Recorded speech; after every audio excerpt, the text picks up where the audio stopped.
I was very surprised when I saw this. አዲስ ትልቅ ከተማ ናት። እዚህ ደግሞ ብዙ ነገር እየተሰራ ነው። ስለዚህ ኑና ከተማዋን ተመልከቱ ላለው በጣም ጥሩ ከተማ ነች። ከ3 አመት ወዲህ በየአመቱ መጥቻለሁ። እናም ይህንን ስመለከት ተገርሜያለሁ። ህዝቡም የሚወደድ ነው። ይህንን ፓርክ ለመስራት ጥቂት ወራት ብቻ እንደፈጀ ጓደኛዬ ስትነግረኝ ደግሞ በጣም ነው የተደነቅኩት።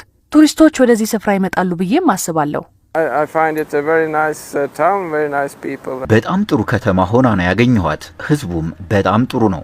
አስደናቂ ህንጻዎችን ተመልክቻለሁ። እናም ከተማዋ በየጊዜው ለውጦችን እያስመዘገበች ነው። ከባለፈው አመት ጋር ሳነጻጽር እንኳን ትልቅ ለውጥ አይቻለሁ። በርካታ አዳዲስ ህንጻዎችንም ተመልክቻለሁ። የኔ ኦሮሞነት ሰው የሚሰጠኝ የሚከለክለኝ አይደል።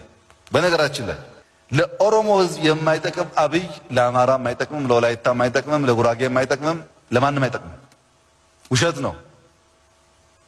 ለራሱ የሚጠቅም ራሱን የሚያከብር ከሌሎች ጋር በኩልነት ለመኖር የሚያስብ የኢትዮጵያ ህዝቦች ወንድማማች ናቸው፣ በጋራ ማደግ አለባቸው የሚል አብይ ነው ሌላው ብሔር የሚፈልገው እንጂ ማንነቱን የካደ አብይ ለኔ ጠቅመኛ ብሎ የሚያስብ ሌላ ብሔር ያለ አይመስለኝም።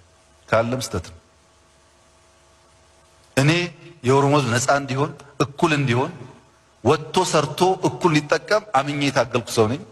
ግን የኦሮሞ ህዝብ ሌላውን እንዲጎዳ እንዲጫን አስቤም ታግዬም አላውቅም። ከወንድሞቹ ጋር በጋራ ሆኖ ኢትዮጵያን መቀየር ይችላል የሚል ሙሉ እምነት ነው ያለኝ። በዛ መንገድ ነው ይሄን ያለው። ካዛንቺስን ከወሰድን ወደ 85 እጁ አልቋል።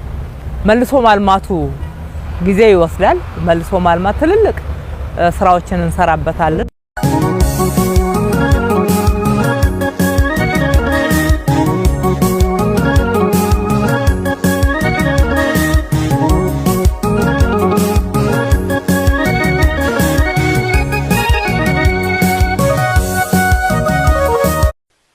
ሰው ተኮር ደግሞ ሲሆን አሁን አንድ ሰፈር ገብታችሁ ስታፈርሱ ህጋዊ የቤት ባለቤት የሆኑ ሰዎችን ቦታ ከሰጣችሁ በኋላ ግን የበለጠ አሮጊት ናቸው፣ በሽተኛ ናቸው፣ ህጋዊም ባይሆኑ ተጨማሪ ድጋፍ ያስፈልጋቸዋል የሚለው እሳቤ በህግ ቦታ የለው።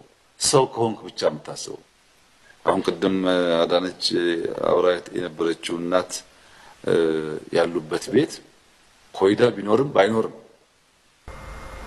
አዳነች ከንቲባ ብትሆንም ባትሆንም ያንን እናት ላይፍ ካየች በኋላ ለማሻሻል ይሰጠው ነገር ለመቀየር ቢያንስ የሆነ ነገር ገዝቶ ለመስጠት ያለ የኢትዮጵያ ስፒሪት ካለ ሰው ተኮር ፍላጎት ይቻላል።